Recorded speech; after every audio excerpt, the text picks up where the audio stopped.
Oke. Kalau sekarang didengar nggak? Sudah terdengar. Oke, ya. Ini kok. Ini nggak terdengar? Sudah, Bu, bisa. Oh, bisa. Oke. Ya. Oke. Tadi sampai mana tadi? Iya, kita masih review yang minggu lalu. Jadi minggu lalu kita diskusi soal apa ya? Terkait apa?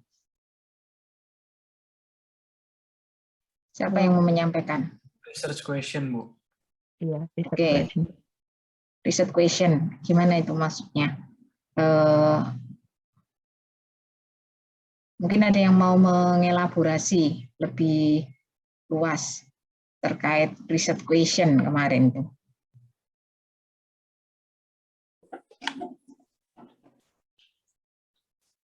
Silakan.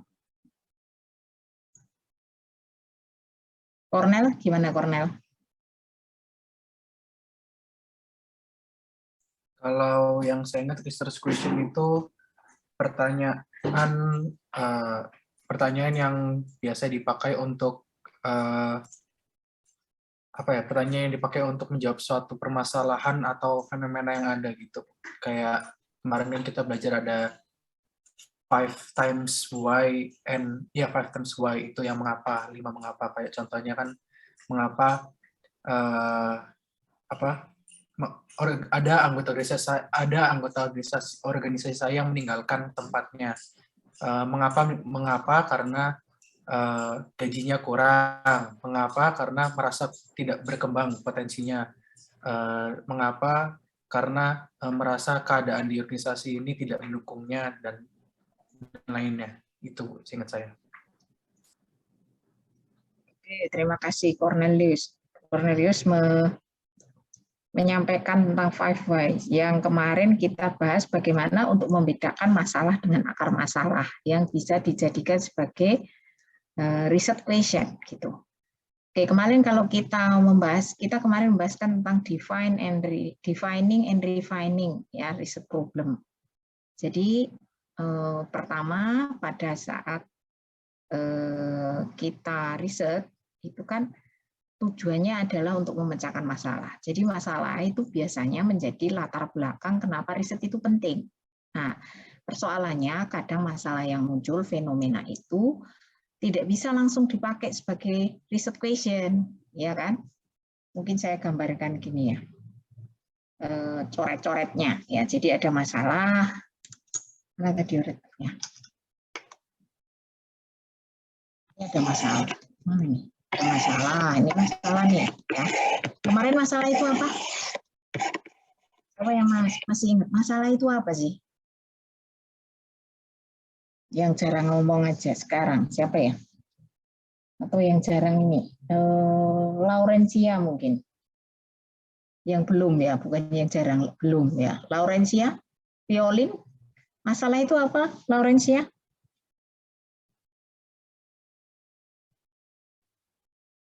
Halo, ini masalah ini. Masalah karena saya memanggil Laurencia. Saya mau menjawab. Oke, silakan. Oke, silakan. Yang mau menjawab siapa nih? Saya, Bu. Niken. Niken ya? Oke, silakan Niken. Gimana Niken? Kalau yang saya ingat itu masalah itu sebuah pernyataan, tapi sebuah pernyataan yang kita inginkan itu ya Bu, tidak sesuai dengan harapan. Keinginan dan harapan. Ya. Atau lebih tepatnya apa? Keinginan dan harapan kan sama tuh itu. Bersama enggak? Tapi tidak sesuai dengan tidak sesuai dengan apa yang kita inginkan gitu. Jadi ya, kita itu punya harapan, contohnya saya itu ingin dapat nilai itu bagus gitu ya Bu. Terus habis itu ternyata harapan saya itu enggak sesuai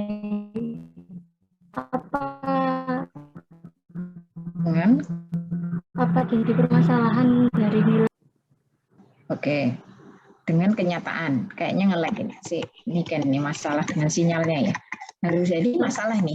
Harusnya lancar ngomong tapi putus. Ini masalah kan, gitu kan. Ya.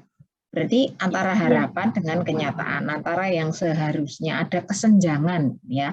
Ada gap kesenjangan antara yang ideal dengan yang fakta yang ada. Itu masalah ya. Persoalannya kemarin, masalah itu tidak bisa langsung menjadi riset question yang bisa kita teliti itu kenapa kemarin? Sehingga itu kenapa? Di PPT kemarin loh.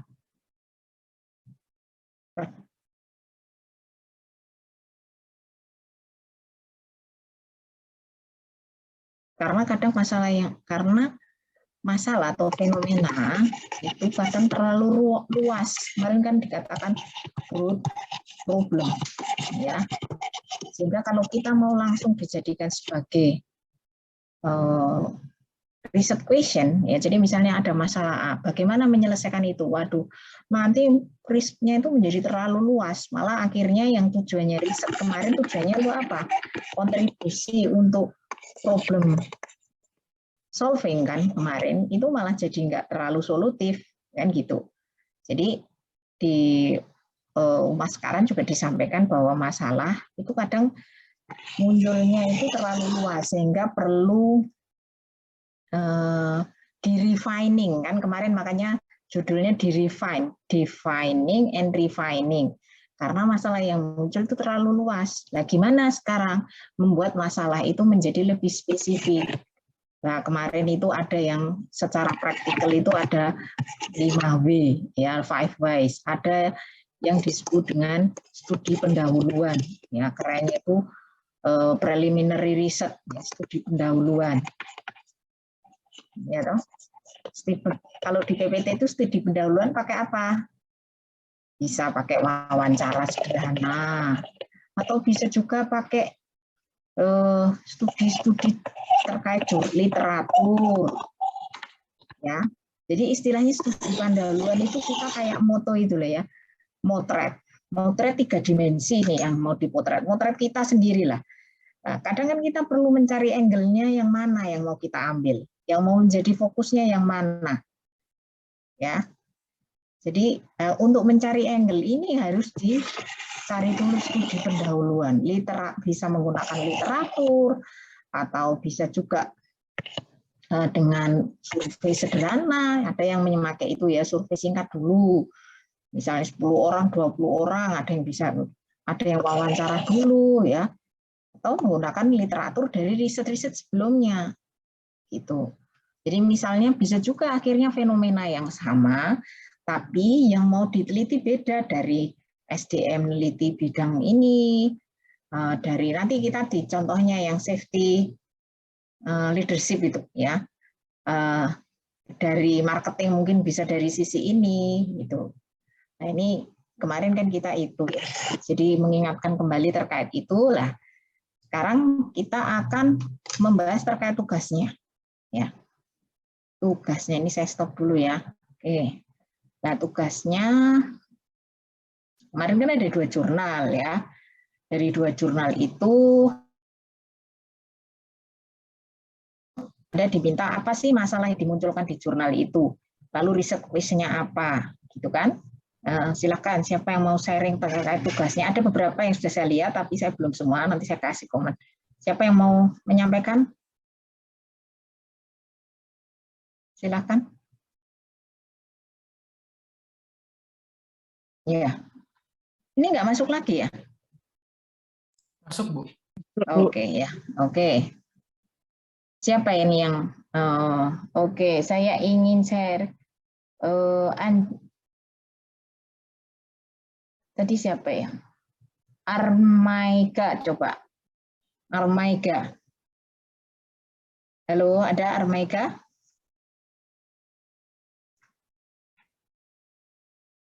Tidak ada Armaika. Oke. Aprilia mungkin, silakan Aprilia, coba di-sharingkan. Kemarin tugasnya untuk 1 ini dulu, jurnal yang 1, yang pertama. di jurnal itu ya kemarin kan kita sudah latihan nih menggunakan skripsi ya, menggunakan skripsi kakak kelas. Oh, di skripsi itu masalahnya ini sehingga lalu riset questionnya ini. Sekarang di jurnal yang Anda baca ya. Siapa tadi? Aprilia. Iya, Bu. Saya kasih ini. Nah, Yang bisa share screen, bisa share screen. Coba bisa di share aja. Kalau share screen laptopnya lag, Bu. Oh ya udah. Oke, gimana? Mungkin kalau di jurnal yang pertama yang riset pasar konsumen terhadap makanan tradisional Kota Pontianak, di sini kelompok saya menemukan masalahnya yang saat ini ketertarikan terhadap makanan tradisional dapat dikatakan kurang di kalangan muda. Khususnya di daerah Kalimantan Barat, keberadaan sajian kue tradisional ini semakin jarang ditemukan di daerah tersebut. Konsumsi masyarakat lebih cenderung mengarah ke masalah makanan barat dibandingkan makanan tradisional dan ditambah dengan keberadaan makanan tradisional yang semakin jarang. Lalu ditemukan membuat makanan tradisional kurang dikenal, terutama para remaja dan usia di bawah 50 tahun ke bawah. Untuk question research-nya sendiri, kelompok saya menemukan yang pertama, seberapa besar tingkat selera pasar konsumen terhadap makanan tradisional Kota Pontianak. Lalu yang kedua, faktor apa saja yang berpengaruh terhadap selera pasar konsumen terhadap makanan tradisional Kota Pontianak. Yang ketiga, pangsa pasar mana sajakah yang dominan terhadap makanan tradisional Kota Pontianak. Lalu bagaimana cara menarik minat kalangan muda agar tertarik pada makanan tradisional. Oke, terima kasih. Aprilia ya. Ini jurnal yang pertama, jurnal bahasa Indonesia. Ini agak nggak terlalu sulit ya saya kira. Ini memang lebih ke arah applied research ya. Dan saya memang sulit untuk menemukan jurnal-jurnal applied research karena biasanya kan applied research itu tidak untuk dipublikasikan seperti ini. Kalau dipublikasi biasanya juga secara metodologi itu tidak terlalu kompleks dibandingkan basic research. Ya, jadi ini saya beri contoh untuk riset applied, gimana ini yang sebenarnya tujuannya untuk melihat ini sebenarnya kan nantinya itu merekomendasi kebijakan di Kota Pontianak terkait minat terhadap makanan tradisional. Ya, jadi masalahnya tadi disampaikan ini ternyata ada atau kurangnya minat makanan tradisional khususnya di ini ya remaja. Nah, lalu di sini disampaikan beberapa riset question terkait dengan terkait dengan masalah yang mau diselesaikan ya. Masalahnya tadi kan berarti kalau kurangnya minat kan sebenarnya upayanya apa? Ingin meningkatkan minat pembelian anak muda kan sebenarnya kan gitu. Nah, sebelumnya itu kan berarti ingin mengetahui sebenarnya seleranya anak muda itu seperti apa sih terhadap makanan tradisional itu. Nah, ini di sini ada beberapa kalimat, ada beberapa riset question yang disampaikan yang memang cukup eksplisit disampaikan di jurnal itu, ya kan? Ini kan sebenarnya sudah disampaikan cukup eksplisit. Nah, beberapa Anda bisa melihat di sini ya. Beberapa ciri khas yang perlu diingat untuk riset question ini beberapa kadang masih ini. Satu, bahwa namanya aja pertanyaan, berarti harus ada kata tanya. Bisa apakah, bisa bagaimana, bisa mengapa, ya bisa apa saja.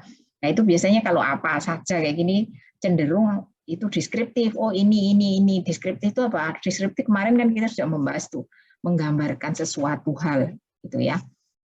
Kalau bagaimana itu biasanya kita bicara soal proses. Ya.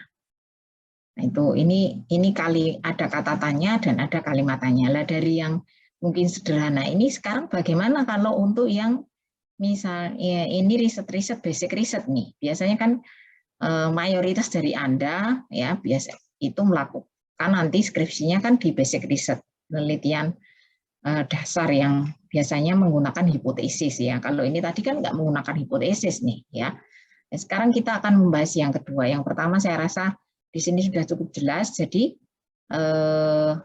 yang dikerjakan di kelompoknya Aprilia, ya, jadi pertanyaan penelitiannya ini sudah mengarah kepada bagaimana riset ini digunakan untuk atau relevan dengan masalah yang dimunculkan, gitu. Makanya biasanya kalau ditanya ya nanti ya pada saat skripsi, entah ujian oleh dosen pembimbing, sebenarnya masalahnya apa sih? Kok Anda mau meneliti ini, ya? Lalu kadang juga yang kedua, kok menggunakan variabel ini, ya? Apa hubungannya dengan fenomena atau masalah yang muncul? Nah, sekarang kita akan belajar dari yang kedua. Saya tutup dulu ya. Sekarang gantian nih. Tadi kan sudah Aprilia, ya. Sekarang yang kedua siapa? Jurnalnya yang mungkin lebih, karena basic research lebih kompleks ya, ada menggunakan hipotesis dan apalagi berbahasa Inggris ya. Tapi Anda jangan anti dengan jurnal berbahasa Inggris ya. Sekarang sudah ada alat terjemahan, tinggal di telaten untuk memasukkan untuk bisa lebih memahami. Bisa Nicholas Fernaldi, coba silakan disaringkan tentang pekerjaan Anda. Iya Bu, sebentar Bu. Oke.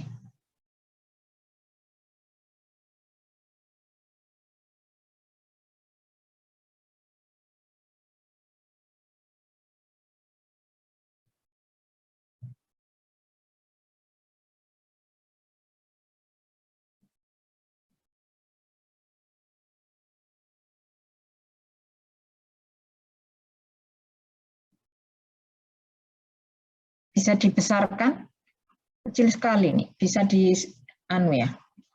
di zoom ya, silakan. Sudah ya, Yang kedua, ya lumayan lah. Riset pasar konsumen terhadap yang bukan yang kedua ya. Yang ini responden Iya. to major global crisis, the effect of hotel safety leadership on employee safety behavior during COVID-19. Juring. Apa sih? Masalahnya apa Bu?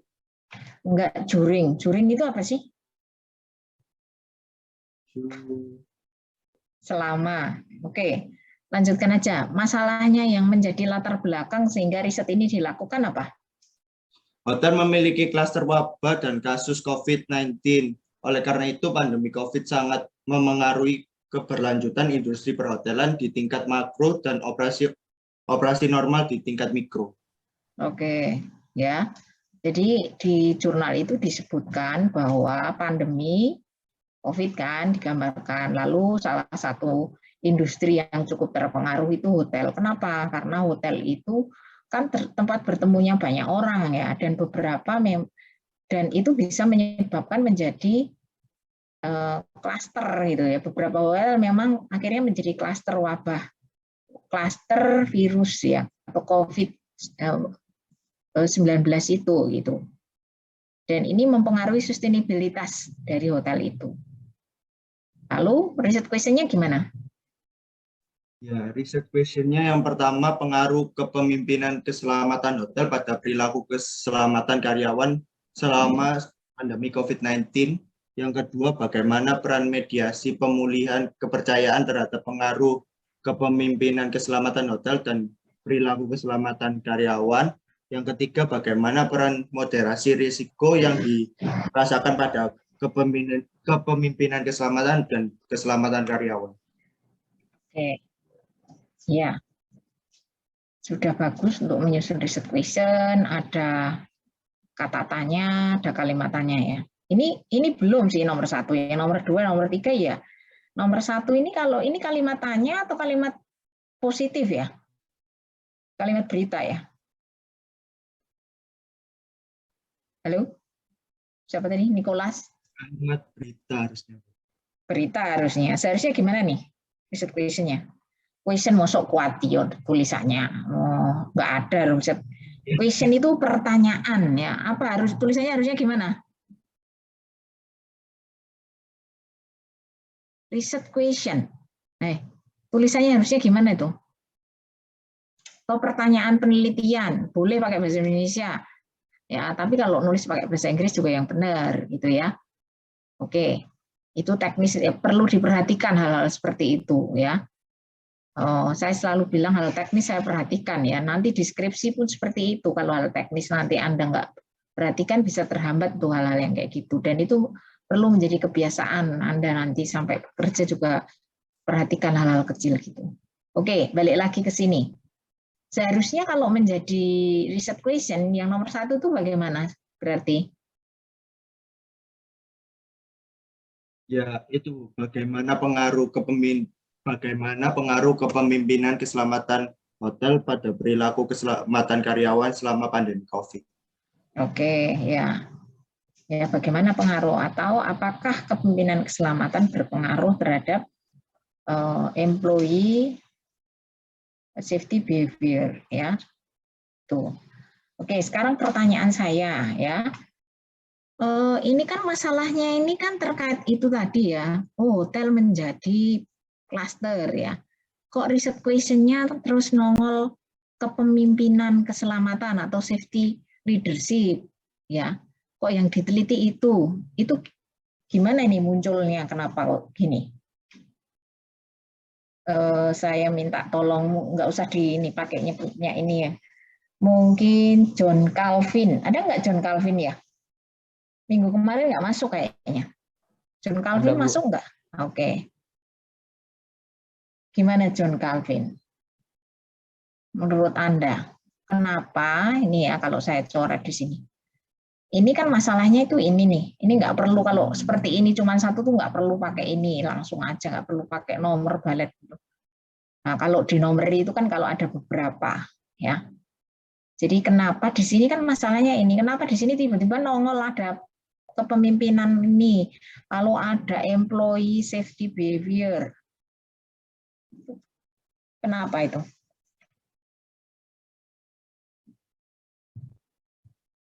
Kenapa John Calvin? Pengaruh kepemimpinan keselamatan hotel pada perilaku keselamatan karyawan selama pandemi COVID-19. Ya. Yaitu karena berpengaruh dari kebijakan pimpinan perusahaan itu. Maksudnya? Enggak, pertanyaan saya itu lebih bukan pada konten ya. Kalau konten nanti di mata kuliah SDM, tapi lebih dibalik menulis pada saat secara apa ya? Pada saat ada membaca jurnal itu kan saya bilang baca kalau bisa baca semua, kalau tidak baca terutama di introduction kan gitu, di pendahuluan ya. Di introduction itu kalau dilihat ya, kalau Anda baca dari masalah ini kenapa kok muncul variabel ya, atau di sini istilah kepemimpinan keselamatan itu kenapa? Apa hubungannya dengan masalah ini? Kenapa? Karena kan kembali lagi riset itu kan menyelesaikan masalah, ya toh? Riset itu menyelesaikan masalah. Nah, kenapa yang diteliti ini? Apa hubungannya dengan menyelesaikan masalah ini? Tadi loh, di awal tadi kan saya sudah bilang bahwa dari masalah yang luas menjadi riset question itu ada yang disebut apa tadi? Ada yang disebut apa? Ada yang masih ingat tadi? Define dan refining. Ya, itu kan judulnya. Untuk refining itu butuh apa tadi?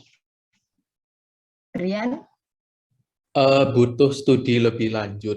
Bisa pakai teori 5 time why atau pakai studi literatur sebelumnya atau wawancara singkat.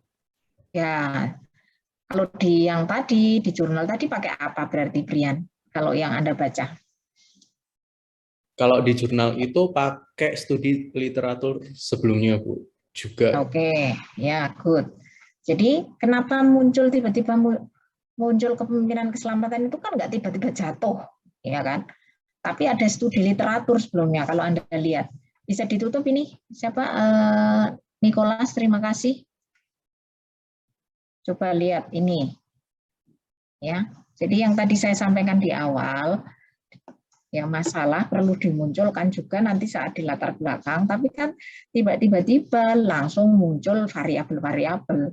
Ini perlu dicantumkan ya. Jadi karena untuk melihat di mana saya meneliti dari masalah yang menjadi latar belakang ini. Jadi kalau kita lihat di sini ya, ini paragraf 1 kan ini bicara problemnya. ya. Di sini juga disebutkan bahwa tadi di sini yang disampaikan Nicholas, COVID ini mempengaruhi sustainabilitas hotel dan seterusnya ya. Nah, hotel itu perlu mengadopsi ya high level safety leadership.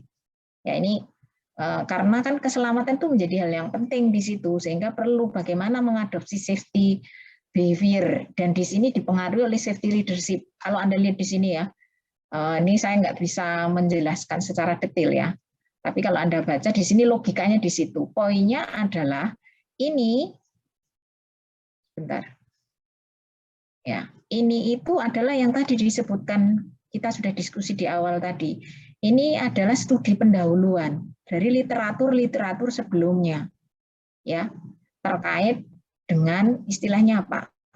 Alasan apa istilahnya? Angle yang mau saya ambil dari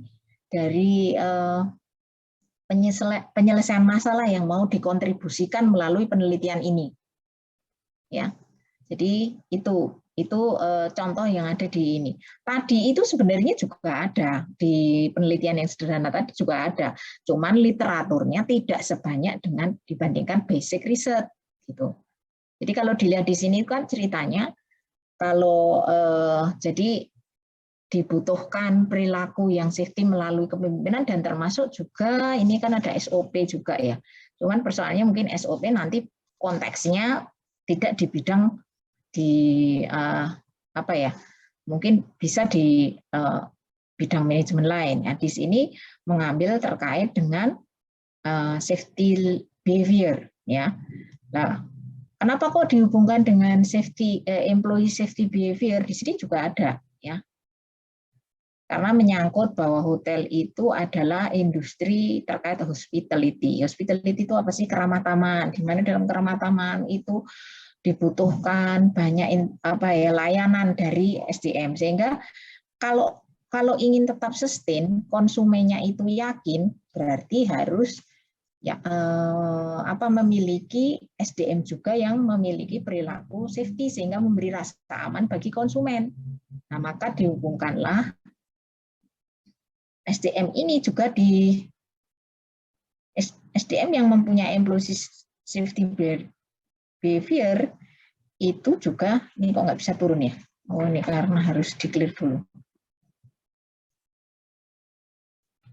Nah nih, leadership ya, leadership is an important organization resource, dan seterusnya, yang mempengaruhi bagaimana itu dapat mempengaruhi employee safety behavior ya. Employee pasti dipengaruhi oleh pemimpin. Namanya kepemimpinan itu tugasnya influence ya, influence employee itu. Dan seterusnya secara konten mungkin Anda yang dari SDM akan lebih ini ya, lebih memahami itu. Tapi saya kan tidak bicara konten, lebih bicara bagaimana di balik tulisan ini ya, yang bisa menjadi contoh bagaimana Anda juga nanti menuliskan di proposal. Ya, jadi kadang kan kalau di proposal itu gambaran masalahnya atau fenomenanya itu banyak sekali. Ya. Tiba-tiba langsung muncul variabel. Loh, ini kenapa variabel ini tiba-tiba muncul? Apa hubungannya dengan fenomena, dengan masalah yang mau diselesaikan misalnya, itu loh. Nah itu kadang belum muncul. Jadi nanti kalau Anda menuliskan nanti di minggu ke-6 ya sudah mulai menuliskan itu, ya itu mulai mencoba untuk menulis di bab 1 itu ya. Ya nanti Ibu sekarang ini kita akan belajar mencari literatur review. Nah, tadi kan kemarin sudah belajar mencari masalah nih. Masalah apa yang kira-kira mau menjadi latar belakang riset saya ya.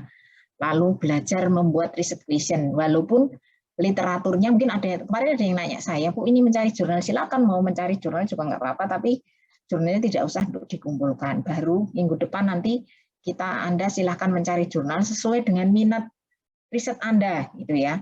Walaupun nanti silahkan mau ganti nggak apa-apa, tapi setidaknya sekarang Anda sudah mulai ada gambaran kira-kira masalah apa ya yang mau saya jadikan sebagai dasar atau pijakan untuk penelitian saya. Itu ya. Jadi tadi siapa tadi ya? Brian sudah menyampaikan bahwa dari masalah menjadi research question. tadi ya perlu ada bridging-nya ya, perlu ada jembatannya melalui studi pendahuluan tadi ya. Maka biasanya ada yang tanya, loh Bu, jurnal itu kan di bab 2. Ya, memang literatur itu tinjauan pustaka di bab 2, tapi di bab 1 juga perlu disampaikan ya, bahwa khususnya di jurnal acuan itu ya. Kenapa saya mengambil angle ini? Itu kan nggak tiba-tiba muncul variabel-variabel itu. Gitu. Untuk yang jurnal bisa dipahami ya. Untuk yang jurnal ini bisa dipahami. Dari masalah menjadi riset question. Nah, nanti kita setelah ini akan mencoba mencari literatur yang baik itu seperti apa. Nah, sekarang untuk yang ketiga kan saya meminta Anda untuk menyampaikan, mencari-cari dulu lah masalah yang tugas individu ya, yang kira-kira mau diangkat, lalu kira-kira question risetnya apa ya, walaupun belum studi pendahuluan yang nanti ini dicoba, berarti setidaknya nanti Anda mencari sekitar topik itu gitu ya. Silakan siapa yang mau sharing untuk tugas individu? Saya boleh nggak, Bu? Oke, silakan Brian. Oke. Tapi ini fenomena yang saya angkat sebenarnya nggak sesuai di bidang manajemen sih, Bu. Cuman ini di bidang saya dulu. Saya izin share screen. Udah masuk, Bu, share screen? Sudah. Nah, ini fenomena yang saya angkat di sini, banyaknya komplain atas makanan yang disajikan di restoran. Nah, dari fenomena ini saya menggunakan basic 5 kali bertanya mengapa. Di sini pertanyaan pertama, kenapa sih bisa terjadi banyak komplain? Nah, dari komplain itu kita tahu rasa makanan nggak sesuai. Kenapa bisa nggak sesuai? Karena mereka tidak menggunakan bahan makanan yang tepat. Terus kenapa kok bisa nggak tepat? Karena tidak ada quality control pada dapur yang diterapkan. Kok bisa nggak ada? Kenapa nggak ada quality control yang diterapkan di dapur? Karena mereka tidak bisa melaksanakannya dengan baik. Loh, kenapa nggak bisa dilaksanakan dengan baik? Karena kurangnya pengetahuan akan quality control dalam dapur. Nah, dari sini saya bisa tahu fenomena ini akar dari masalah biasa yang komplain fenomena, jadi tahu akar masalahnya ada di quality control. Kemudian ada atas pernyataan di atas dapat dikembangkan rumusan permasalahannya seperti ini, Bu. Oke, apakah tingkat? Oke, silakan dibaca aja, Adrian. Ya. Apakah terdapat korelasi signifikan antara quality control dengan kepuasan pelanggan restoran? Yang kedua, bagaimana tingkat kemampuan karyawan di restoran tersebut terhadap quality control yang ada? Yang ketiga, bagaimana sih kontribusi quality control terhadap kepuasan pelanggan? Yang keempat, kira-kira strategi apa ya? Bagaimana strategi untuk mengembangkan kualitas makanan yang disajikan yang sudah jadi masalah kok dikomplain rasanya nggak sesuai? Seperti itu, Bu. Oke, terima kasih sharingnya, Brian. Ya, tadi masalahnya banyaknya komplain atas makanan yang disajikan pada restoran A. Brian ini menggunakan 5W ya, 5W untuk sehingga sampai di riset question ya. Boleh juga ya, tapi itu kalau misalnya Anda mau menyampaikan menyampaikan misalnya di applied gitu ya, tapi kalau misalnya di dalam basic research ya itu ada baiknya, tapi di applied pun perlu didukung ya, sebenarnya perlu didukung dengan literatur ya, literatur yang relevan. Jadi sebenarnya kalau tadi Anda bilang ini sebenarnya nggak cocok dengan bidang saya di manajemen, Anda manajemen apa, Brian? Konsentrasinya apa? Saya marketing, Bu. Oh ya, sebenarnya bisa aja di marketing ya. Nah, gimana untuk menghubungannya dengan di marketing? Anda misalnya mencari literatur di marketing terkait dengan keluhan di restoran, gitu. Jadi variabelnya nanti yang nongol itu hubungannya pasti dengan itu. Saya tidak tahu misalnya terkait dengan apa ya kalau di restoran. servicescape, tapi ini komplain makanan ya, atau experiential marketing atau apalah yang ya relevan dengan konteks di restoran gitu, pasti ada ya. Jadi kalau Anda misalnya mau pakai ini, tapi di sini kan berarti harus ada data yang objektif ya. Misalnya di restoran jenisnya yang seperti apa, data komplainnya apa, yaitu lebih menguatkan fenomena yang akan dimunculkan gitu.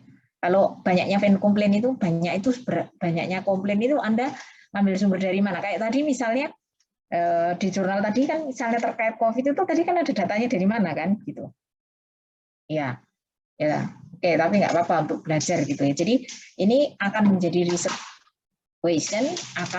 question yang bisa untuk diteliti, ya itu ketika nanti Anda menambahkan dengan studi pendahuluan dari literatur. Misalnya kalau Anda marketing, ya hubungkan aja dengan marketing. Ya nanti gimana mencari literaturnya, nanti kita akan cari bersama-sama, ya nyoba. Mungkin ada yang sudah pernah tahu, tapi misalnya ada yang belum tahu, nanti bisa menambah referensi bagaimana mencari jurnal yang baik. Silakan, yang lainnya. Terima kasih, Brian. Terima kasih. Siapa? Ya, silakan. Clara, oke. Apakah sudah terlihat ya, Bu? Sudah. Oke, sudah. Ya. Masalah. Di sini kalau disimpulkan itu masalah yang saya ingin temukan itu sebenarnya itu berasal dari rasa ingin tahu saya kenapa brand lokal Indonesia ini banyak sekali itu menggunakan artis K-pop untuk menjadi celebrity endorsement-nya, Bu. Jadi apakah itu bakal mempengaruhi keputusan pembelian? Nah, untuk di sini ini saya ngambil fenomena yang paling terjadi saat ini ya, Bu, itu dengan produk mie instan sehatnya Lemonilo yang sekarang itu bekerjasama dengan NCT Dream. Nah, jadi di sini maksudnya saya merumuskan masalah ini setelah saya coba cari-cari jurnal sebelumnya itu yang menjelaskan kayak ada hubungan antara variabel celebrity endorsement ini, kemudian ada brand image dan variabel-variabel lain yang juga mempengaruhi keputusan pembelian seperti itu, Bu. Nah, tapi di sini karena saya fokusnya ke brandnya Lemonilo, jadi saya sudah merumuskan masalah seperti yang ini, Bu. Jadi rumusannya itu. Jadi masalahnya sebentar sebelum sampai riset question. Berarti masalahnya apa? Kalau dalam 1-2 kalimat gitu gimana? Masalahnya ini saya ingin tahu kenapa banyak brand lokal ini kenapa sih kok pakai K-pop ini sebagai brand endorsement-nya mereka. Kenapa nggak artis-artis Indonesia seperti itu, Bu? Apakah itu masalahnya adalah berarti celebrity endorse Korea ya lebih banyak dipakai dibanding endorse dari Indonesia. Ya. Gitu. Iya.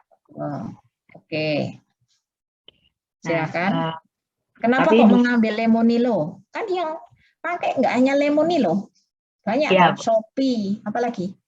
Oh banyak. Shopee, banyak. Shopee, Tokopedia, WhatsApp, Scarlett. Nah, tapi di sini fenomena terjadi sepertinya ini saya baca itu lebih Lemonilo ini ada suatu problem, Bu. Jadi ada timbul panik buying seperti itu. Jadi banyak di minimarket itu karena mereka itu memberikan reward ya, Bu, di dalam kemasan Lemonilo ini. Jadi banyak konsumen itu yang malah merobek packaging mereka hanya untuk mengecek apakah ada reward di dalam produknya mereka ini. Nah, itu jangan-jangan bukan hanya karena tapi kan artinya itu keluar dari konteksmu tadi. Konteksnya kan masalah celebrity endorser, bukan masalah rewardnya. Iya, Bu. Nah, karena itu saya waktu itu saya nyusunnya itu lebih ke arah ngambil 3 variabel, Bu. Ada celebrity endorsement, efektivitas promosi, sama brand image-nya kayak gitu, Bu. Jadi ada sampai sekarang ini masih sampai Bu, sekarang itu masih. Iya. Artinya brand Lemonilo itu sampai sekarang masih terjadi panik buying itu atau? Iya, banyak konsumen yang merasa kecewa sama brand Lemonilo ini karena mereka tidak bisa mendapatkan apa yang inginkan seperti itu. Rewardnya apa sih? Rewardnya photocard, Bu, photocard member NCT. Iya. Oke. Untung anak saya nggak ngerti saya mana. Oke. Terus gimana nih? Ya, Jadi jadi saya di sini ingin melihat di antara celebrity endorsement, efektivitas promosi dalam hal ini adalah pemberian reward sama brand image ini mana yang lebih mempengaruhi konsumen ini untuk membeli. Jadi untuk yang riset pertama itu apakah celebrity endorsement ini mempengaruhi keputusan pembelian produk mie instan sehat Lemonilo X Entity Cream. Yang kedua, atau apakah efektivitas promosi dalam hal ini pemberian reward itu yang mempengaruhi keputusan pembelian produk mie instan sehat Lemonilo X Entity Cream. Dan yang ketiga, apakah brand image Lemonilo yang merupakan mie instan sehat ini mempengaruhi keputusan pembelian produknya. Jadi itu yang kepikiran saya. Oke, ya. Oke, ya sudah relevan. Relevan itu maksudnya gini ya. Antara riset question dengan masalahnya itu matching enggak? Nah, ya. Ini kan tadi kan kita bicara tadi juga itu perlu dicek ya. Cuman di sini nanti untuk berikutnya Anda bisa mencari literatur terkait ini ya, Clara, terkait celebrity endorse. Karena bisa jadi apa? Di antaranya itu ada yang disebut dengan mediatornya. Oh ya, tadi saya lupa ya. Kayak tadi itu di jurnalnya tadi kan sudah ada istilah mediator moderator. Ada yang tahu nggak itu? Karena bisa jadi gini, bisa ditutup dulu. Oh iya. Screen-nya. Kayak tadi ya, tadi kan di jurnalnya yang untuk PR tadi itu kan ada yang pertanyaan kedua ya, apakah apa itu tadi belief restoration memediasi pengaruh ini dan ini. Yang satunya apakah dispersif kalau nggak salah memoderasi pengaruh safety leadership dan employee safety behavior kan gitu. Nah, apa sih sebenarnya mediator moderator ya? Ada yang sudah pernah mendengar? Ya. Jadi kalau ini safety leadership, ini employee safety behavior ya. Mediator. Kalau dalam bahasa awamnya mediator itu apa? Penghubung. Penghubung ya. Oke, penghubung belief restoration. Jadi ini menjadi penghubung. Betul yang disampaikan Cornel tadi, menjadi variabel antara menjawab pertanyaan bagaimana ya, mekanisme SL bisa mempengaruhi OSB. Oh ternyata lewat apa tadi belief restoration. Ini namanya variabel mediator ya. Jadi misalnya ini kalau karena barusan Valentine, contohnya si A nih pengen nih mendekati si B. Nah, gimana caranya? Oh, ini ada C yang menghubungkan. Nah, ini adalah sebagai mediator. Ya, jadi mediator itu gitu. Maka tadi kan pertanyaannya di jurnal yang pertama tadi, apakah belief restoration memediasi hubungan atau pengaruh safety leadership terhadap ESB, ini gitu, itu mediator. Nah, dalam Clara tadi, konteks Clara tadi balik ke Clara, nah Clara kan tadi menghubungkan celebrity endorsement terhadap keputusan pembelian gitu ya. Nah, siapa tahu nanti di jurnal dicari aja jurnalnya, siapa tahu mekanisme hubungannya itu ada mediatornya, ada variabel yang memediasi. Tuh. Ya saya tidak tahu ya, makanya ditambahkan referensinya tadi. Itu sudah cukup menjawab, cuman perlu ada tambahan referensi untuk terkait dengan variabel-variabel atau topik yang mau kamu angkat. Jadi mediator ya. Sekarang ke moderator. Ini saya hapus dulu. Ya. Jadi kalau tadi itu juga ada moderatornya. Misalnya ini SL. Ini mungkin tidak persis dengan yang tadi. Tapi saya hanya mencatat. Ada variabel yang disebut moderator tadi perceived risk. Ya, ini moderator. Moderator itu seperti kayak moderator, kalau diskusi itu kan ada moderatornya, memperlancar jalannya proses mengatur ya. Harapannya bisa mengatur ya lalu lintasnya itu. Kalau dalam konteks di sini moderator itu bisa memperkuat atau memperlemah hubungan antara ini ke sini gitu ya. Hubungan antara SL ke SB, hubungan antara X ke Y ya. itu moderator. Ya. Jadi bisa dikatakan ini kayak seperti menjawab pertanyaan when atau kita bicara konteks. Jadi ini ke sini akan lebih kuat ketika perceived-nya ya itu tinggi atau perceived-nya itu rendah gitu. Atau dalam konteks tadi ya, misalnya si A ini akan semakin bisa berhubungan atau mendekati si B. Kenapa? Ketika pada saat itu ada kegiatan kampus apa ya, yang intens ya atau offline kayak gitu ya. Jadi ini sebagai apa? Ini sebagai moderator. Kalau tadi orang yang menghubungkan sebagai mediator. Jadi itu maknanya moderator dengan mediator ya. Jadi kalau yang tadi kan ini punyanya Clara tadi ya bisa juga ada moderatornya. Apa namanya? Celebrity endorsement, keputusan pembelian. Ini akan semakin bisa juga gini. Celebrity endorsement akan semakin mempengaruhi keputusan pembelian kalau misalnya nih apa?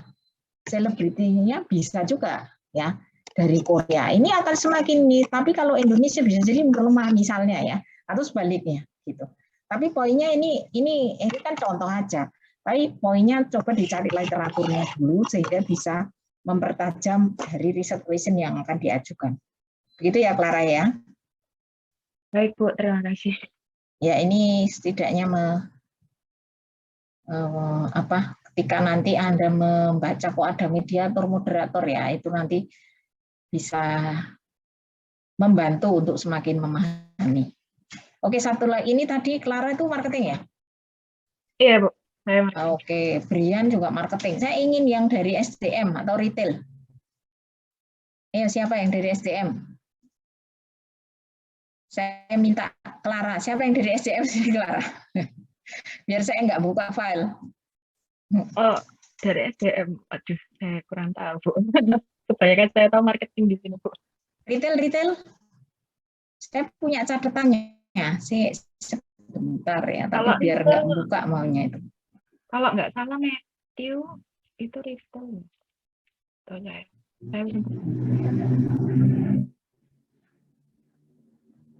Ayo volunteer. Nggak perlu kelas. Ini kelas apa nih? Kelas A.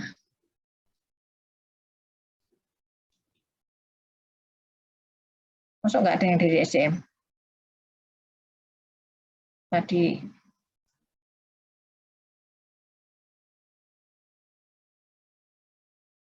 aduh, ini kok ini keliru. Ini kelas A ya? Kelas A. Oke. Dari SDM, William nggak datang. Virginia ya. Virginia ada? Ada Bu. Tapi ini saya ngerjainnya yang jurnalnya yang individu tuh salah Bu. Kenapa salah? Jadi saya tuh kan minggu kemarin tuh nggak masuk, terus pas nanya teman tuh ternyata saya juga sendiri belum paham gitu. Jadi saya nyari jurnal, terus dapatnya tuh tentang problem solving dalam bisnis e-commerce itu yang jurnalnya yang udah ada. Jadi saya cari masalahnya dari situ Bu, bukan bikin baru kayak gitu. Gitu, oke. Kira-kira oke lah. Kira-kira kamu tuh mau berminat atau gini? Sekarang yang kamu lihat masalah SDM yang sekarang muncul itu apa? Masalah yang karyawan yang sekarang bekerja atau apa itu sekarang itu apa sih? Sebagai orang SDM yang pernah kamu dengar atau kamu lihat, kamu baca, kamu amati gitu. Bisa nggak mengamati itu? Atau sekarang dibalik lah. Minat risetmu terkait apa di SDM? Kalau pandangan saya sejauh ini tentang motivasi kerja, Bu. Itu sudah so many. Gini, jadi kalau mau bicara motivasi, coba cari yang lebih spesifik. Boleh motivasi, tapi teori motivasi itu banyak, gitu kan? Ya. Jadi dari sisi apanya gitu. Atau gini, coba nanti habis ini kamu cari literatur dari kita kan habis ini mencoba mencari jurnal ya dari beberapa dari internet ya nanti habis ini. Mungkin saya tanya dulu aja yang kemarin kamu, kalau misalnya bingung itu bisa tanya ya. Kemarin ada yang tanya kok, siapa ya? Febri kalau nggak salah ya, Febri. Febri itu tanya gitu. Kalau bingung dengan tugas itu jangan diterjemahkan sendiri ya. Jadi bisa tanya menggunakan WA Japri juga nggak apa-apa. Tadi kayaknya kalau Aprilia tadi sudah ya nggak apa-apa. Aprilia gimana? Saya membahas tentang kinerja, Bu. Oke, silakan coba. Kinerja karyawan. Iya, pengaruh budaya organisasi terhadap kinerja karyawan. Oke, silakan ditampilkan Aprilia. Tadi kamu sudah Udah, tapi nggak bisa share screen tadi, Bu. Oh, nggak bisa share screen ya? Ya. Ya, oke. Gimana Aprilia? Coba bisa disampaikan. Di sini masalahnya organisasi dengan budaya yang kuat akan mempengaruhi perilaku dan efektivitas kinerja karyawan. Kinerja dalam perusahaan modern saat ini perlu mendapatkan perhatian dalam mengelolanya. Apabila kinerja karyawan dalam suatu perusahaan tidak ditata dengan baik, maka akan dapat menjadi salah satu penghambat aktivitas perusahaan dalam mencapai tujuannya. Untuk riset question-nya sendiri, ada apakah asas keakraban berpengaruh terhadap kinerja karyawan dan apakah asas integritas berpengaruh terhadap kinerja karyawan? Oke, berarti saya tanya ulang ya. Masalahnya apa ini? Masalahnya tuh atau ini masalah enggak sih yang ini? Tadi kan sudah didefinisikan masalah itu apa. Nah, ini masalah enggak yang kamu sampaikan? Menurut saya masalah sih, Bu, kalau apa sih namanya, kalau kinerja karyawan nggak baik, itu salah satu penghambat aktivitas dalam sebuah perusahaan untuk mencapai tujuan. Oke, ya. Ini konsep atau fenomena yang terjadi? Fenomena. Kinerja yang nggak baik, iya. Kinerja yang nggak baik itu dalam konteks sekarang ini bisa dipengaruhi oleh apa? Biasanya kemalasan pegawai sendiri sih, Bu. Lainnya. Terus mungkin kurangnya, kan di sini ada dibilang pengaruh asas keakraban. Mungkin karena kurangnya keakraban antara anggota atau antara sama atasan bisa berpengaruh terhadap kinerja karena tidak berani bertanya mungkin, Bu. Nah, kamu dapat variabel ini dari mana itu? Jurnalnya saya ada ditaruh di bawah, Bu, linknya. Oke, ya. Enggak, sekarang apakah kan perlu ini ada jembatannya ya. Jadi jembatannya sebentar, ini loh, dari sini ini masalah. Tapi saya kira ini belum masalah. Ini belum menunjukkan masalah. Jadi masalah itu kan antara yang seharusnya, ini seharusnya gimana? Faktanya sekarang, kamu belum menunjukkan fakta sekarang. Misalnya fakta-fakta yang sekarang ini apa yang terjadi? Sehingga yang seharusnya ini apa ya terkait kinerja ya. Misalnya yang tadi dicontohkan itu misalnya sekarang ini dengan adanya WFH ya. Nah, apakah produktivitas ya ini secara ideal ya, secara kita kan kalau kita bicara masalah itu antara ideal dengan yang faktanya kan, ya enggak? Ya, Bu. Ya, nah, ini fakta, ini ideal atau fakta atau ini sudah keduanya, artinya memang gap yang kamu tampilkan.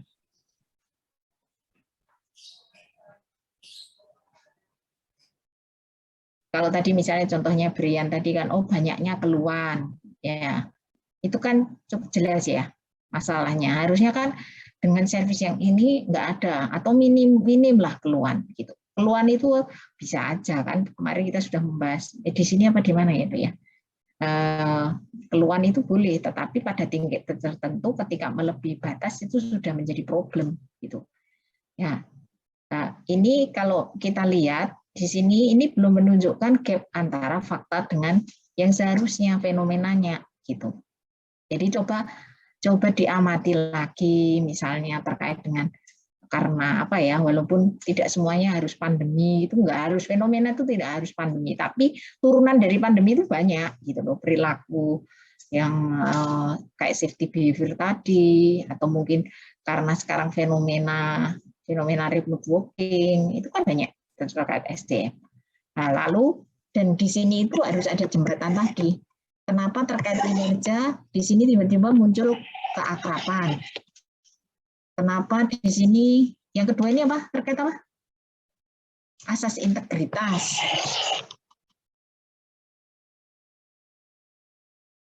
Nah, ini pasti dari mana? Ini apa hubungannya dengan ini gitu ya? Apa hubungannya dengan ini sehingga bisa antara riset patient dengan masalahnya itu nyambung gitu ya. Jadi kenapa variabel ini yang dipakai kok nggak lain? Yang mempengaruhi kinerja karyawan kan banyak tuh, mulai dari gaji sampai macam-macam. Bener nggak itu? Siapa? Aprilia. Benar, Bu. Nah, kenapa yang dipilih kok akrab-akraban? Kenapa kok misalnya gitu? Soalnya Maksudnya, ini saya bahas jurnal yang dari jurnal yang saya lihat itu, Bu. Iya nggak apa-apa. Saya tidak minta Anda untuk menjawab itu, tapi artinya berarti bahwa dalam ini hubungannya dengan konteks ya, mungkin juga ya, intinya variabel ini relevan dengan masalah, karena masalahnya tidak, ini masalahnya kan nggak terlalu clear kan? Oh iya. Terlalu clear ya, sehingga kenapa ini yang diangkat ini jadi nggak, kurang bisa menjawab gitu. Ya, ini masih sifatnya itu ya sesuatu yang normatif. Normatif itu yang seharusnya tadi, belum yang faktanya. Kalau memang faktanya dan normatifnya sama, ya berarti nggak ada masalah, gitu. Ketika apa namanya, ini harusnya mempengaruhi kinerja dan ternyata terjadi seperti itu, ya berarti nggak ada masalah kan? Gitu. Kayak kemarin saya mencontohkan misalnya. Di marketing misalnya ada yang mau meneliti soal brand apa ya, lupa, lalu meneliti di Honda ya, di Honda itu apakah ada masalah dengan brand? Mau naik motor aja bilangnya naik Honda ya, udah nggak naik motor itu merek itu sudah jadi ini gitu. Jadi apakah betul itu ini? Bukan berarti nggak boleh meneliti Honda ya, boleh aja, tapi ada masalah apa di situ, yang itulah yang seharusnya menjadi angle-nya untuk menjadi alasan penelitian gitu. Semoga bisa dipahami ya, Aprilia ya. Iya, Bu. Coba diamati lagi sehingga misalnya Anda mau meneliti tentang asas keakraban, asas apa ini, integritas, dan itu menjadi relevan dengan masalah atau fenomena yang akan diteliti gitu. Iya, Bu. Gitu ya, Aprilia ya. Baik, Bu, terima kasih. Oke, satu lagi dari retail. Siapa dari retail? Aprilia, di sini yang dari retail siapa? Aprilia? Kurang tahu, Bu. Dari retail itu Matthew. Matthew ada? Selen. Ya, Bu. Nah, Matthew. Silakan Matthew, punyamu ditampilkan.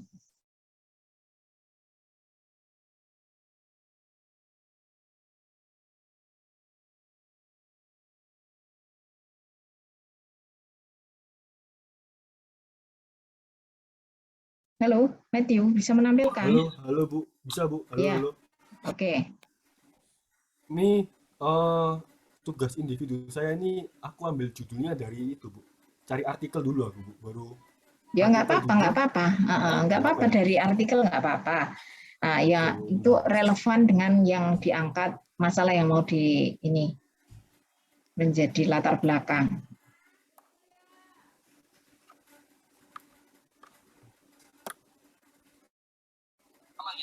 Ini Bu. Gimana masalahnya Pak?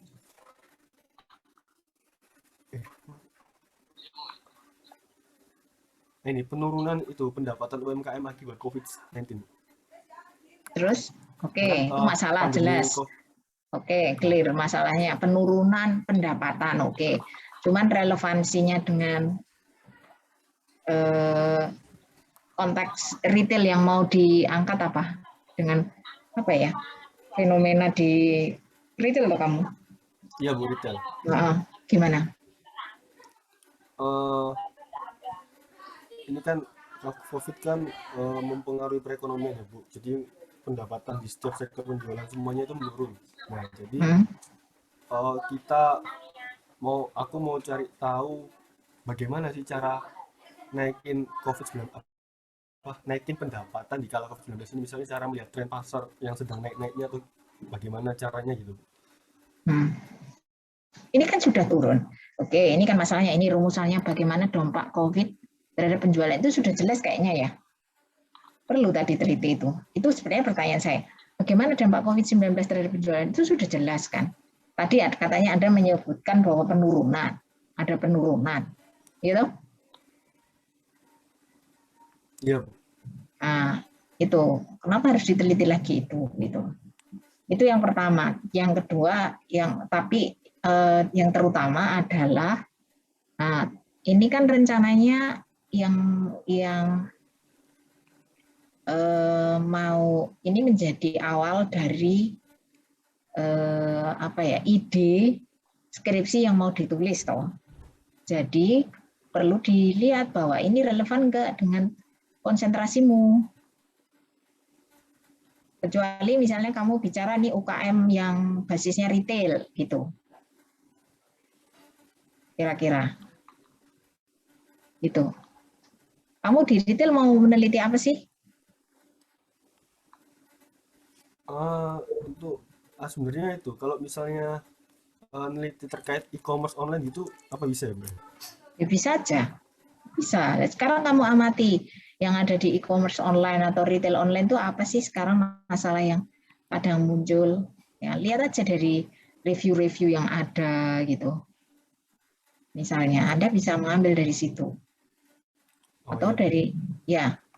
Oke, jadi tugasnya ini tuh bersambung ya. Saya kemarin dari awal sudah tugas ini itu bersambung nanti di selanjutnya. Jadi minggu depan kan saya minta untuk mencari 2 jurnal ya. Itu tentunya terkait dengan topik yang mau diteliti ya. Dan topik ini relevan dengan masalah yang menjadi latar belakang kan gitu. Itu. Oke, terima kasih. Siapa? Matthew ya. Oke, iya, Bu, bisa ditutup. Ya. Jadi nanti silakan yang masih keliru kemarin itu ada yang keliru. Sebenarnya nggak apa-apa dari jurnal. Anda tidak ide murni sendiri itu tidak apa-apa. Tapi saya idenya dari jurnal itu nggak apa-apa, bagus. Ya cuma Anda harus di tugasnya yang kemarin karena kita bicara problem kita kan kemarin itu tugasnya terkait problem statement ya, defining research problem. Jadi memang itu dari jurnal yang diacu itu kalau untuk yang sekarang ini apa kira-kira riset relevan yang terkait dengan itu gitu. Ya, jadi nggak apa-apa dari jurnal. Oke, saya kira untuk tugasnya sudah ya. Sekarang kita masuk di silakan di-download PPT-nya. PPT-nya tadi saya revisi nggak ya yang kelas ini? Saya lupa ya. Kelas yang sebelumnya tadi sudah saya sampaikan kalau saya merevisi. Bukan merevisi sih, menambahkan.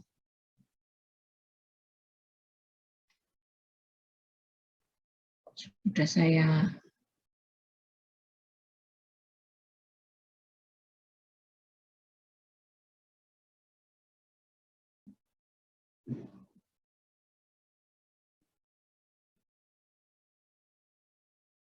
ini.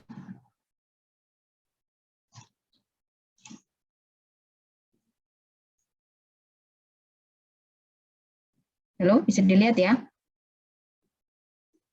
Oke, ya kita masuk di literatur review dan hipotesis development ya. Kita langsung aja. Jadi kemarin sebenarnya secara tidak langsung mungkin Anda kemarin sudah beberapa ada yang mencari jurnal. Kenapa sih butuh literatur review ya?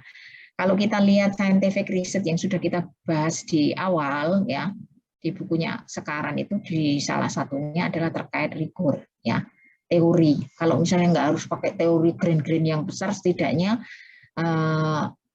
ada acuan riset terdahulu yang dipakai. Maka di sini literatur review itu terkait dengan ya dokumen baik yang terpublikasi maupun yang kalau di sini yang tidak. Tetapi kalau yang tidak itu kan ya sulit kita mendapatkan kecuali bukan ini ya, kecuali kalau kita bisa mengakses ya pada topik yang intinya akan berisi informasi, ide, data, bukti-bukti tertulis yang bisa memperkuat atau menjadi referensi dari topik yang kita teliti, gitu. Ya, jadi kalau tadi makanya kenapa perlu studi pendahuluan terkait literatur, ya karena kita bisa menemukan ide angle mana yang mau kita pilih terkait dengan problem yang mau kita kontribusi untuk kita pecahkan, gitu. Terkait masalah yang mau kita pecahkan itu. Mana yang mau kita pilih? Ya, kita bisa melihat dari, oh berarti yang mau saya berminat di sini, Bu. Tetapi variabel apa ya? Bagian mana yang harus saya teliti? Nah, itu lebih baik kita mencari literatur dari riset sebelumnya, ya. Jadi kalau ini Anda bisa lihat singkatnya di buku UMAS sekarang itu, ya di mana sih letaknya literatur review ya? Kalau kita lihat di buku pedoman itu kan di bab 2, tapi bukan berarti di bab 1-nya itu nggak ada literatur ya, tetap ada sebagai dasar untuk merumuskan research question yang tepat gitu ya. Jadi kadang loh ini perlu ada literaturnya, loh literatur kan di bab 2, di bab 1 perlu ada setidaknya dari jurnal yang diacu, kan jurnal acuannya gitu ya. Gitu. Oke. Lalu yang di sini, nah, kenapa kok perlu literatur review? Ya ini ya, kenapa kok perlu literatur review? Nah, jadi karena kita untuk mengetahui selain untuk menjembatani sehingga kalau tadi kan kita menjembatani dari riset problem yang besar menjadi lebih spesifik, kita juga bisa mencari tahu ya posisi riset kita itu di dalam keseluruhan konsep topik itu di mana, atau di sini itu posisi relatifnya ya. Lalu kita bisa mencari spesifik angle yang mau kita teliti, lalu kita juga tidak merasa kadang kan kita mencari biasanya ya seperti wah ini risetnya belum pernah ada ya, ini baru pertama kali nih gitu. Padahal sebenarnya bukan itu, tapi mungkin karena kita kurang literatur gitu ya. Jadi kurang literatur membaca. Jadi seperti kita melihat sesuatu dari depan dan dari atas. Saya mau menganalogikan gitu ya.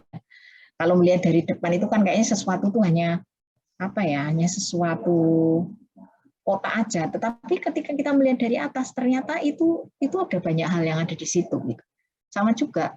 Jadi kita kalau melihat ini kurang literatur, kayaknya ini kok baru pertama ya gitu. Padahal sebenarnya karena kita mungkin kurang banyak referensi ya.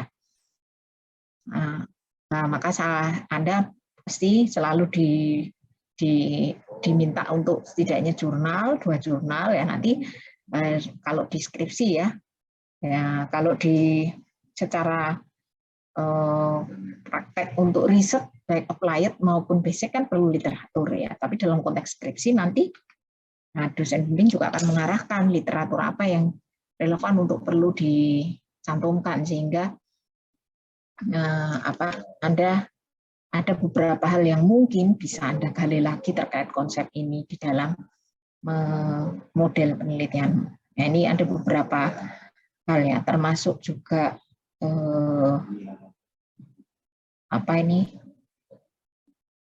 ini riset ini bisa dikontekstualisasikan di dalam debat akademik. Maksudnya apa sih? Kalau di dalam akademik debat itu bukan debat lisan ya, tapi dialog itu melalui penerbitan jurnal. Jadi misalnya konsep A, lalu ada akademisi lain atau dari peneliti lain itu terkait konsep A tapi dari sisi ini ya, dan seterusnya. Nah, lalu itu nanti akan sehingga pada akhirnya akan terbangun sebuah teori seperti itu ya. Jadi bisa juga riset Anda ini ikut terlibat di situ di dalam debat akademik itu ya. Dan untuk tahu ini sebagai sebuah dialog yang sekarang lagi menjadi proses dialog di akademisi, kan Anda tahunya karena membaca literatur itu.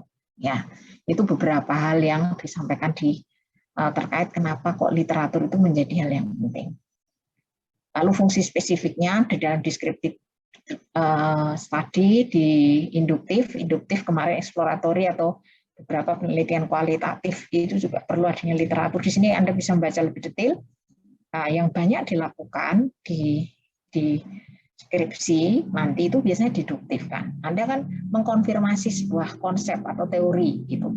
Biasanya literatur dibutuhkan untuk apa ya? Selain tadi yang sudah kita bahas, itu juga penting untuk membangun hipotesis. Jadi kalau ditanya hipotesis itu dari mana kan? Itu kan tidak tiba-tiba muncul ya. Jadi saya menduga hari ini hujan, itu pasti saya ada dasarnya. Misalnya, oh sekarang ini sudah mendung berdasarkan penelitian sebelumnya atau teori mendung itu dan seterusnya sehingga hari ini akan hujan. Atau ya sekarang ini kan memang musim hujan gitu kan ya. Jadi ada dasarnya, nggak tiba-tiba langsung hipotesis itu nol gitu ya. Jadi itu kalau di dalam penelitian basic ya deduktif, literatur sangat diperlukan untuk membangun hipotesis ya. Lalu dari mana kita mendapatkan sumber literatur ya? Dari jurnal, textbook, tesis, report ya, di conference dan seterusnya. Nah, biasanya yang direkomendasikan untuk terutama itu misalnya kayak di definisi operasional, di nanti ya terutama itu, atau di riset terdahulu terkait ini itu jurnal. Kenapa? Karena bukan berarti buku nggak boleh ya. Jadi buku itu kan muncul karena sebenarnya dari berapa tahun sebelumnya ya. Misalnya bukunya tahun 2020 muncul. Itu sebenarnya riset tahun berapa sih? Bisa 10 tahun sebelumnya gitu. Jadi artinya yang bukan berarti itu nggak update gitu, tapi dalam konteks untuk membangun sebuah body of knowledge ya, pengetahuan baru. Nah, itu disarankan yang lebih relevan atau perlu mengupdate dengan jurnal-jurnal ya. Itu. Maka biasanya kan ini cari dari jurnal gitu. Lah dari mana? Itu bisa kita mengambil dari Google Scholar. Mungkin ini Anda yang paling familiar kan dengan ini, Google Scholar ya. Google Scholar. Jadi lebih baik Google lalu tulis di Google Scholar gitu. Atau Google Cendekia, sama aja itu ya, bahasa Indonesianya aja. Ini sudah familiar mungkin. Lalu ini dari Google Scholar, ini Anda mau sejak kapan? Kalau misalnya 5 tahun terakhir ya bisa 2017 ke atas sampai sekarang. Ini berarti yang muncul semua ini ya. Gitu. Lalu ini bisa juga dari ini Google Scholar. Nah, sebentar, ini bisa juga dari ProQuest ya. Jadi ada yang sudah pernah mencoba ini? Halo?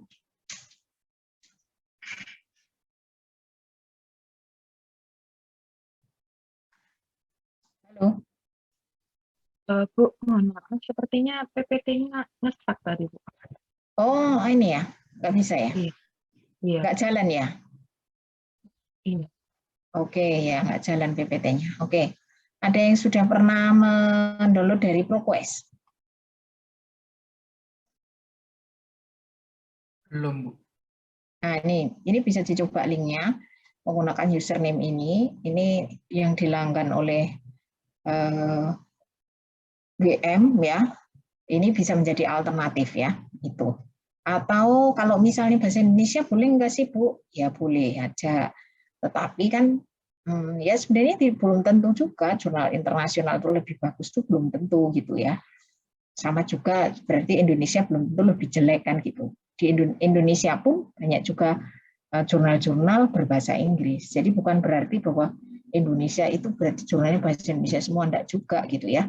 Dan Anda nggak boleh. Nah, sekarang sudah bukan waktunya anti terhadap referensi bahasa Inggris gitu. Sekarang sudah ada Google Translate kan. Ya, jadi salah satu yang bisa dijadikan acuan jurnal yang cukup bagus misalnya Anda bisa lihat dari Garuda gitu ya. Bisa juga dibuka. Garuda ini bukan pesawat ya. Jadi misalnya kalau tadi, nah ini Garuda saya sudah buka ini. Kelas pagi.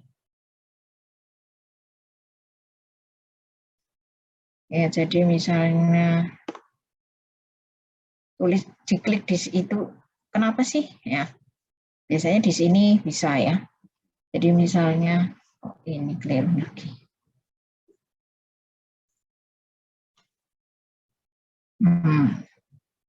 Ini tadi yang kelas pagi nih, ya Garuda bisa di-search di situ mau tahun berapa, misalnya dari tahun 2017 ya, itu bisa juga dicari tergantung ini keywords-nya dari mana Bu? Keywords-nya ya menurut yang menjadi topik kita. Jadi misalnya tadi siapa ya? Seperti Brian tentang keluhan ya, kalau pelanggan. Biasanya kalau di apostrof dikasih tanda petik gini. Ini teknik mencari aja.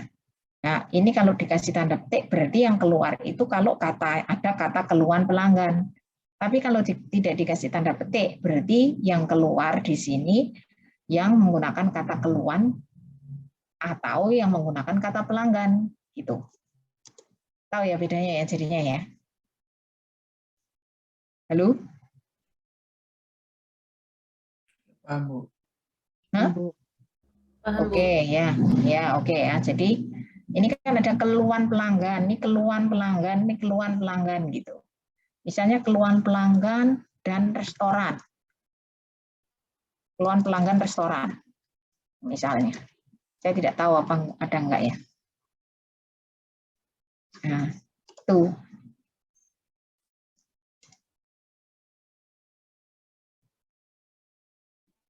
Ya silahkan nanti bisa dicari ya. Dengan kombinasi beberapa kata yang kira-kira Anda sesuai. Nah, kenapa kok harus menggunakan Garuda? Ya, sebenarnya ini sekali lagi bicara alternatif untuk mendapatkan jurnal yang bisa direkomendasi ya, karena biasanya akan masuk di situ itu adalah jurnal yang istilahnya itu ada rankingnya ya. Jadi saya tak lihat kan misalnya ini ya, kalau jurnal di Indonesia itu ini ada jurnal, ini bisa dilihat? Bisa, Bu. Ini Sinta ya? Ya, bisa dilihat ini?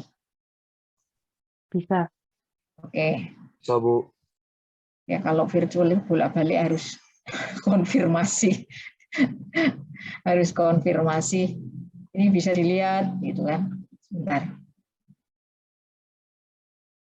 Ya.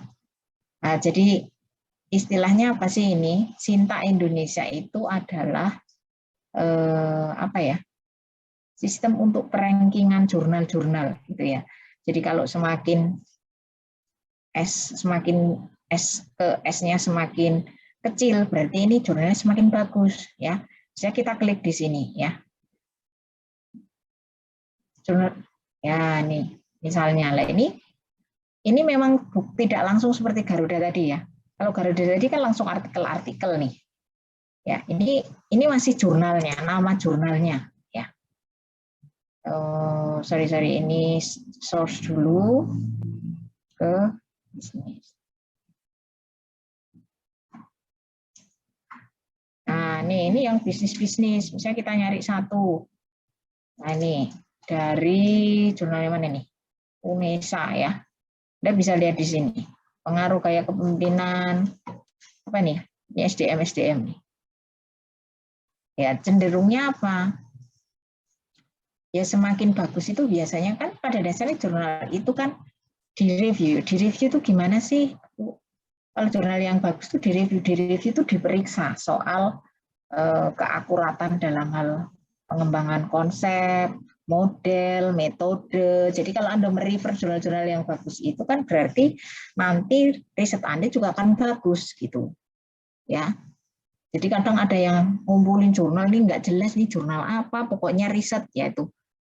Nah, itu kadang juga bukan jurnal, penelitian ya, tapi penelitian itu bukan berarti jelek juga, tapi dia akan lebih baik kalau jurnal, apalagi jurnal yang sudah direview. Ya, jadi ini Anda bisa mencari beberapa alternatif. Itu jurnal yang bahasa Indonesia. Yang bahasa Inggris, selain tadi dari Google kan Anda sudah terbiasa, bisa juga langsung ke publisher-nya. Publisher itu apa sih? Penerbitnya, gitu. Misalnya kita langsung ke mana ya? Emerald, misalnya. Kayak jurnal yang kemarin ini kan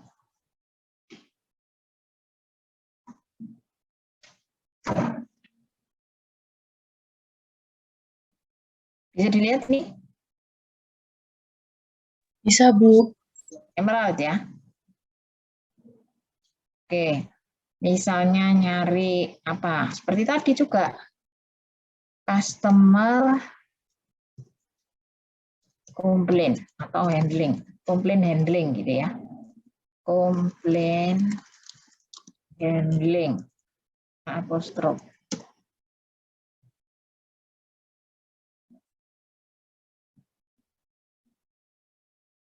Nah, banyak toh di sini.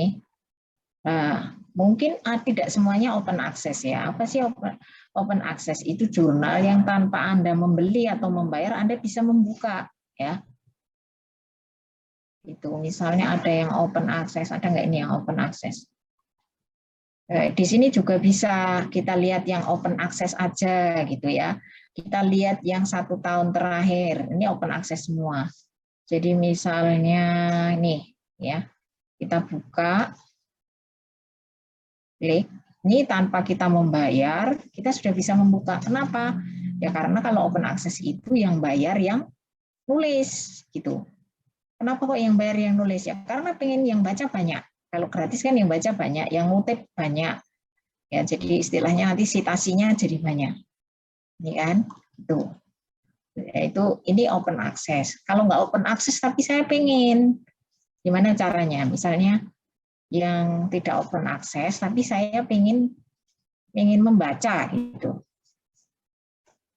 Jadi misalnya tahun 85 ini Anda belum lahir nih. Ethical Fairness in Financial Science. Misalnya ini tidak open access tapi pengen baca, kan nggak bisa ya. Mungkin saya punya akses kebetulan. Tapi kalau misalnya ini ya, misalnya Anda pengen buka ini,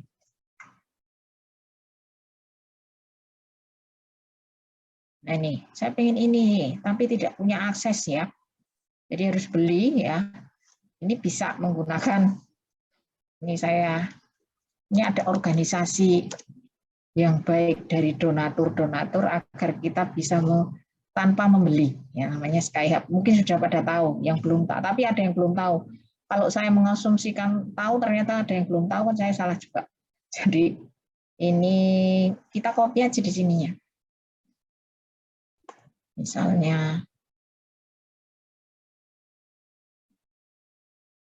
kalau yang sedang mencoba, tapi ada yang bingung bisa tanya. Tapi kan untuk kayak gini-gini kan Anda udah lebih pintar dibanding saya, asal sudah tahu sumbernya. Nah, jadi kita bisa membuka. Ya, nih, jadi Skyhub. Tuh, ini. Ini kita bisa membuka beberapa yang ini. Walaupun tidak semua ya kadang ya. Ada yang bisa, ada yang enggak gitu. Ini alternatif lain juga. Oke. Nah, terus kalau misalnya Emerald itu cenderung lebih mudah dan untuk dipahami juga ini. Oke. Ini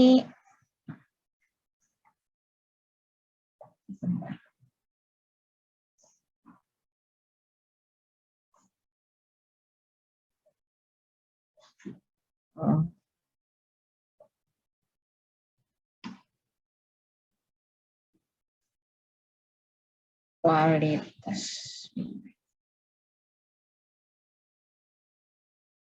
Terlalu sulit ini nanti.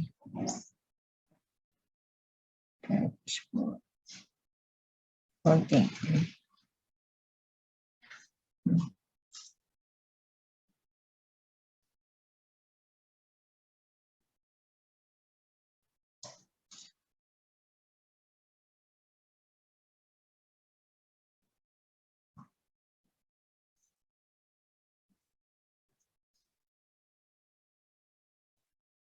Oke.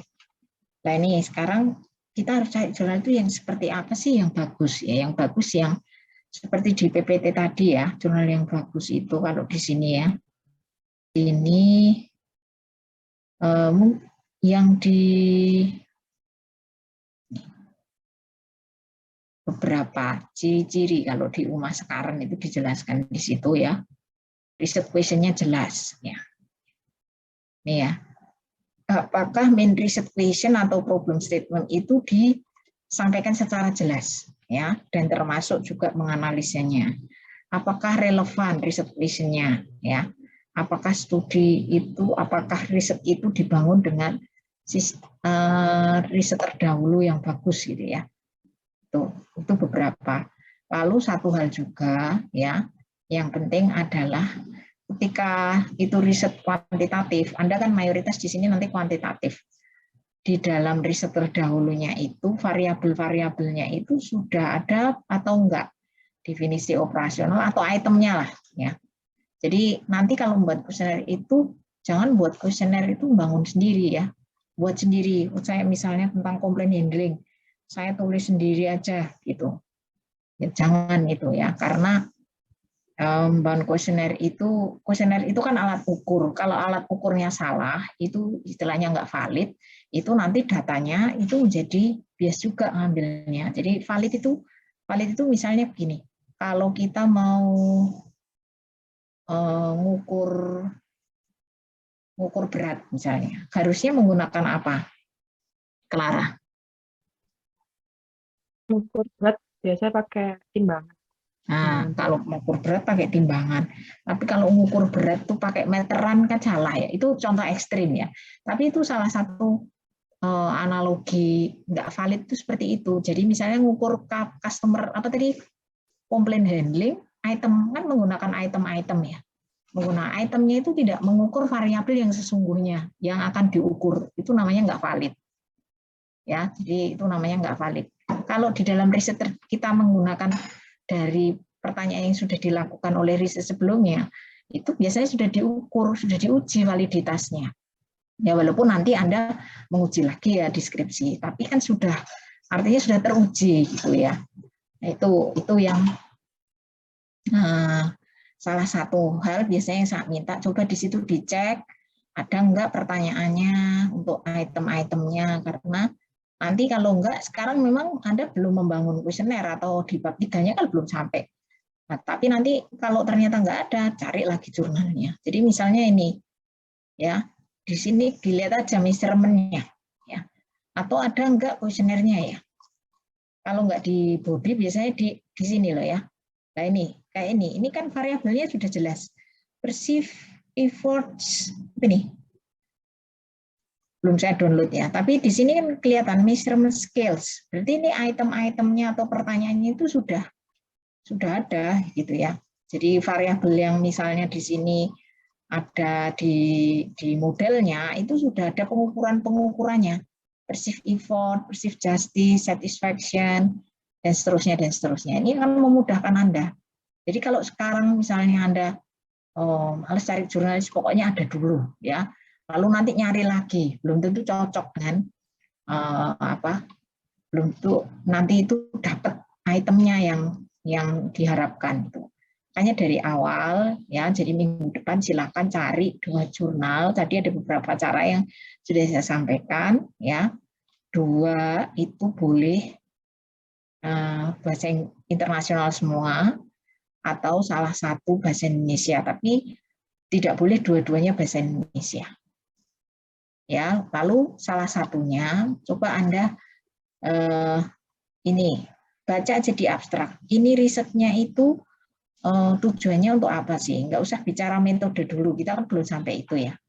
Risetnya apa sih gitu ya di situ. Lalu apa relevansi dengan masalah yang mau Anda jadikan dengan dasar untuk apa?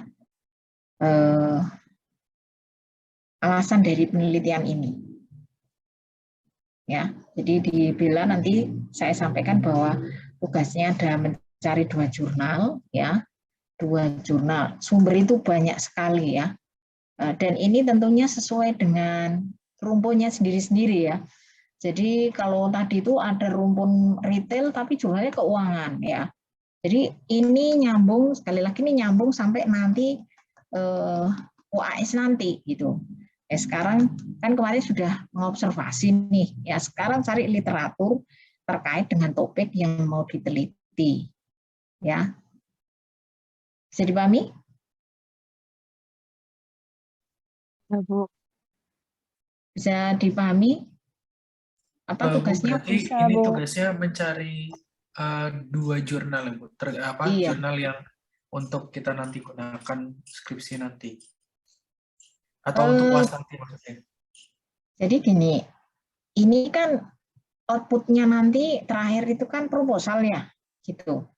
Ya, Ya harapannya proposal itu bisa disubmit untuk proposal skripsi gitu.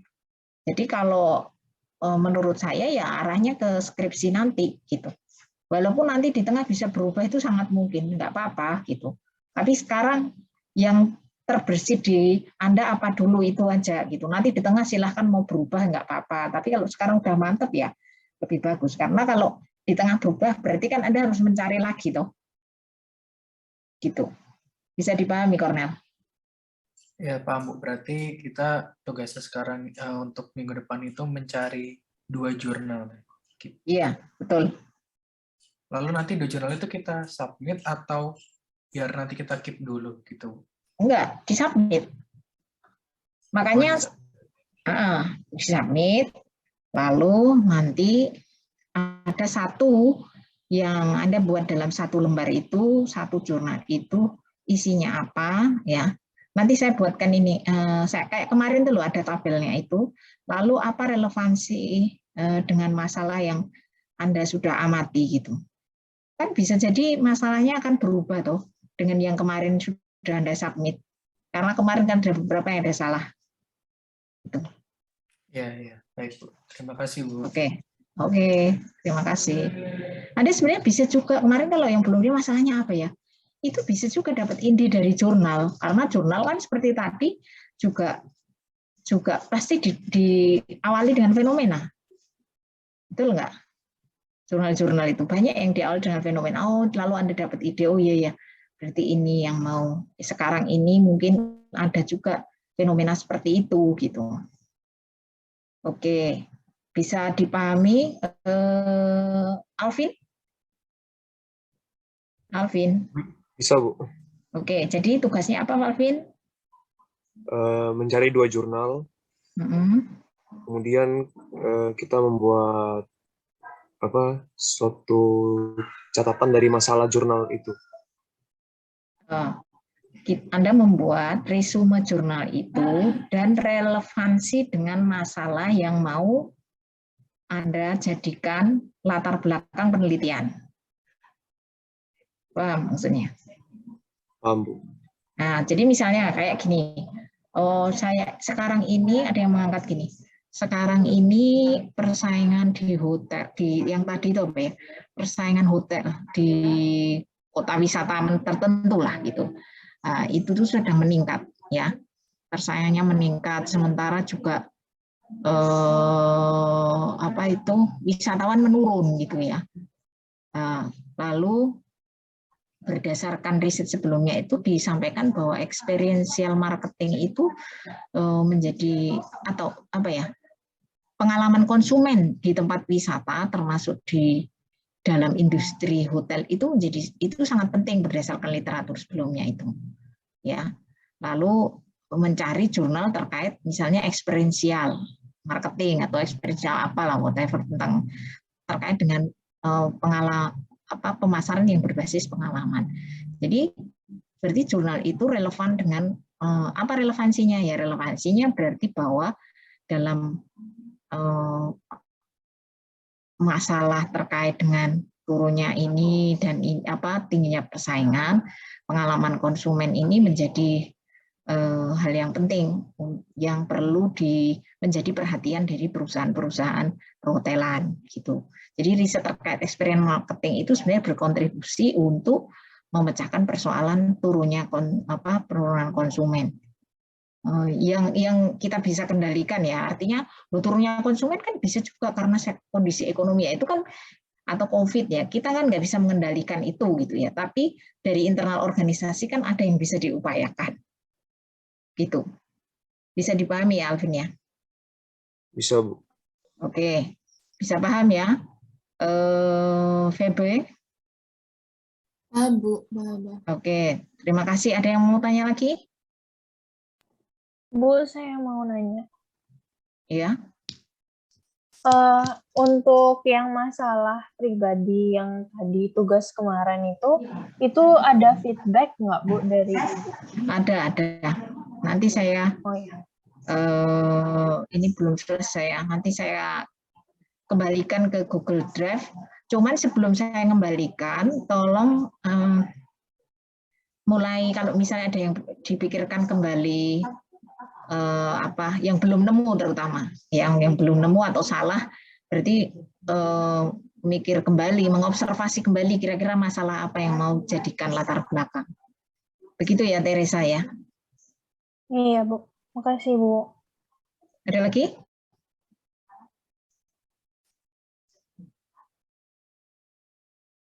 Kalau tidak ada, kita tutup ya. Sampai di sini dulu.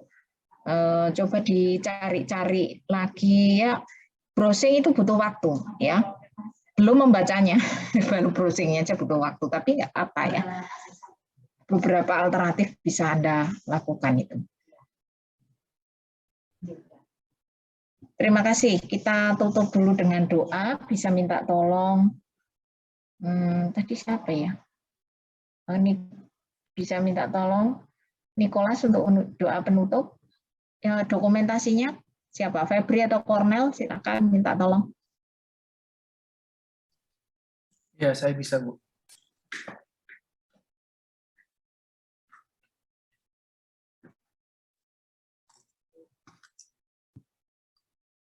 Sebentar ya.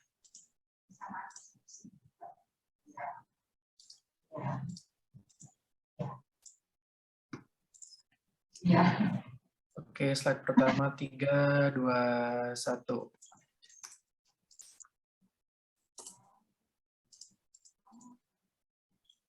Sebentar. Oke, slide kedua 3, 2, 1. Ya, sudah. Terima kasih. Oke, terima kasih Cornel. Siapa tadi yang mimpin? Nicholas? Iya, Bu. Ya. Ya. Saya akan pimpin secara Katolik, yang lain bisa menyesuaikan. Dalam nama Bapa dan Putra dan Roh Kudus. Amin. Ya Tuhan, terima kasih atas berkat-Mu siang hari ini, sehingga pelajaran yang kami terima tetap berjalan dengan lancar. Semoga kegiatan kita selanjutnya diberkati oleh Tuhan. Amin. Dalam nama Bapa dan Putra dan Roh Kudus. Amin. Terima kasih Nicholas. Selamat siang semuanya. Terima kasih. Terima kasih, Bu. Kesehatan. Terima kasih, Bu.